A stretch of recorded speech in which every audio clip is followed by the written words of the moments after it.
اعوذ باللہ من الشیطان الرجیم بسم اللہ الرحمن الرحیم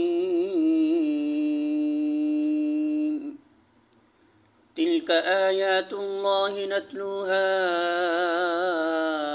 علیک بالحق وما اللہ یرید ظلما للعالمین۔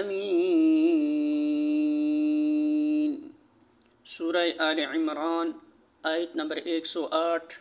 ترجمہ: یہ اللہ کے ارشادات ہیں جو ہم تمہیں ٹھیک ٹھیک سنا رہے ہیں، کیونکہ اللہ دنیا والوں پر ظلم کرنے کا کوئی ارادہ نہیں رکھتا۔ سورہ آل عمران حاشیہ نمبر 87، یعنی چونکہ اللہ دنیا والوں پر ظلم کرنا نہیں چاہتا، اس لیے وہ ان کو سیدھا راستہ بھی بتا رہا ہے، اور اس بات سے بھی انہیں قبل از وقت آگاہ کیے دیتا ہے کہ آخر کار وہ کن امور پر ان سے باز پرس کرنے والا ہے۔ اس کے بعد بھی جو لوگ کجروی اختیار کریں، اپنے غلط طرز عمل سے باز نہ آئیں، وہ اپنے اوپر آپ ظلم کریں گے۔